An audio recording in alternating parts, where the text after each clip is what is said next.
नमस्कार, सुमन्स किचनमध्ये आपलं स्वागत आहे। आज आपण अतिशय चविष्ट, खमंग, महिनाभर टिकणारी आयुर्वेदिक सर्वगुण संपन्न अशी कढीपत्त्याची चटणी कशी बनवायची ते पाहणार आहोत।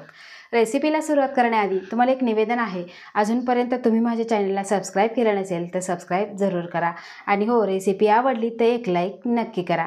चला तर मग रेसिपीला सुरुवात करूया। आता आपल्याला कढीपत्त्याची चटणी बनवायची, त्यासाठी काय काय साहित्य घेतलेलं आहे ते बघूया। तर इथे मी पाऊण वाटी सुकं खोबरं घेतलेलं आहे, किसून घेतलेलं आहे। त्यानंतर अर्धी वाटी पांढरे तीळ घेतलेले आहे, 1 वाटी कढीपत्त्याची पाने घेतलेली आहे, स्वच्छ धुवून आणि कोरडी करून घेतलेली आहे। त्यानंतर 5 ते 6 हिरवी मिरची कट करून घेतलेली, 1.5 चमचा इथे लसूण घेतलेला आहे, ठेचून घेतलेला आहे, 1 चमचा तेल आणि चवीपुरतं मीठ। आता आपल्याला तीळ, खोबरं, कढीपत्ता आणि हिरवी मिरची ही आपल्याला भाजून घ्यायची आहे। आता गॅसवर पॅन गरम करायला ठेवलेला आहे आणि यामध्ये घालायचं आहे आपल्याला खोबरं।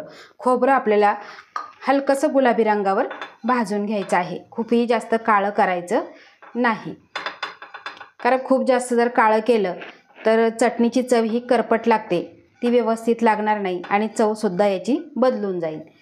त्यासाठी आपल्याला हलकसं भाजून घ्यायचं आहे। तरी ते खोबरंसुद्धा आपलं हलकसं गुलाबी रंगावर भाजून झालेलं आहे। आता हे आपल्याला एका ताटामध्ये काढून घ्यायचं आहे। आता त्याच पॅनमध्ये घालायचं आहे आपल्याला तीळ। आता हे तीळसुद्धा आपल्याला खमंग भाजून घ्यायचे आहे, मंद गॅसवरच भाजायचे आहे। मोठी गॅस जर तुम्ही ठेवला तर त्यामुळे काय होतं, वरची बाजू ही भाजल्या जाते आणि आतमध्ये तसाच कच्चेपणा राहतो आणि त्यामुळे चटणीला उग्र वास येतो। त्यासाठी आपल्याला मंद गॅसवर खमंग असे तीळ भाजून घ्यायचे आहे। आता बरेच जण कढीपत्ता खात नाही, भाजीमध्ये असो किंवा चिवड्यामध्ये असो, लहानांपासून मोठे कोणी कढीपत्ता खात नाही, तर त्यांच्यासाठी ही चटणी जरूर करून बघा। त्यांना कळणार सुद्धा नाही की ही कढीपत्त्याची चटणी आहे म्हणून। आणि आपल्या केसांसाठी, त्वचेसाठी खूप अशी गुणकारी ही कढीपत्त्याची चटणी आहे।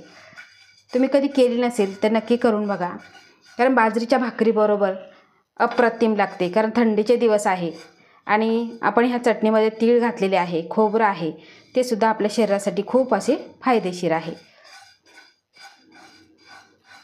तर इथे तीळसुद्धा खमंग असे भाजलेले आहे। आता हे सुद्धा आपण काढून घेऊ।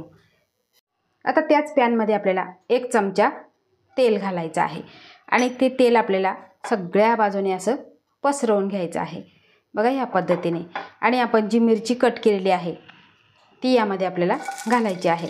आता हिरव्या मिरचीच्या ऐवजी तुम्ही ह्या चटणीमध्ये लाल मिरची पावडर घातली तरीही चालेल, तुमच्या आवडीप्रमाणे, पण हिरव्या मिरचीमुळे काय होतं, चव खूपच छान येते आणि खमंगपणा येतो। आता ही मिरची आपल्याला खमंग अशी परतून घ्यायची आहे, याचा कच्चेपणा आपल्याला घालवायचा आहे। तर इथे मिरचीसुद्धा परतून झालेली आहे। आता ही एका साईडला घ्यायची आणि जे राहिलेलं तेल आहे ते खाली जातं आणि ही मिरची आपल्याला निथळून घ्यायची आहे, बघा अशा पद्धतीने घ्यायची आहे। आता ही मिरची आपण काढून घेऊ।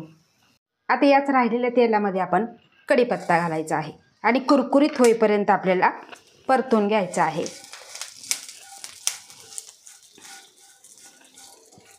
असं कुरकुरीत परतल्यामुळे काय होतं, आपली चटणी आहे ती महिनाभर टिकते, अजिबात खराब होत नाही आणि वेगळा काही असा वास येत नाही, बुरशी येत नाही। त्यासाठी आपल्याला मंद गॅसवर कुरकुरीत होईपर्यंत कढीपत्ता परतून घ्यायचा आहे।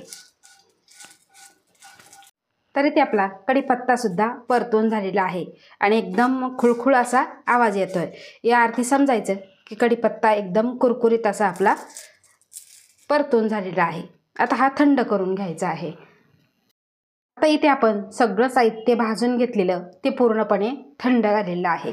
आता इथे मिक्सरचं मोठं भांडं घेतलेलं आहे आणि त्या भांड्यामध्ये आपल्याला हे सगळं घालायचं आहे। आता यामध्येच घालायचं आहे आपल्याला लसूण। लसूण भरपूर घालायचा, कारण तो आपल्या शरीरासाठी खूप फायदेशीर आहे आणि चवही छान येते। त्यानंतर घालायचं आहे चवीपुरतं मीठ आणि आपल्याला पल्स मोडवर चालू बंद करून जाडसर वाटून घ्यायचं आहे। तर इथे अशा पद्धतीची एकसारखी आणि जाडसर अशी ही चटणी आपण वाटून घेतलेली आहे। असं केल्यामुळे काय होतं, आपण भाजून घेतलेले जे साहित्य ते थंड झाल्यानंतर कुरकुरीत होतं आणि मिक्सरला एकसारखं असं हे वाटलं जातं। खूप छान अशी ही चटणी तयार झालेली आहे आणि वाससुद्धा अतिशय सुंदर दरवळतोय। तर ही चटणी तुम्ही हवाबंद डब्यामध्ये भरून 1 महिनाभर खाऊ शकता।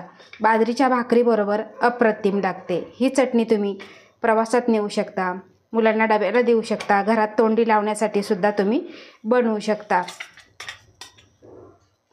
करायला खूप सोपी आहे आणि एकदम खमंग आणि टेस्टी अशी झालेली आहे। तर अशा ह्या सोप्या पद्धतीने तुम्ही ह्या थंडीमध्ये कढीपत्त्याची चटणी जरूर करून बघा आणि तुमचा अभिप्राय मला कमेंटद्वारे नक्की कळवा। आवडल्यास लाईक करा, शेअर करा, सबस्क्राईब करा आणि बाजूचं बेल आयकॉन बटन प्रेस करा। धन्यवाद।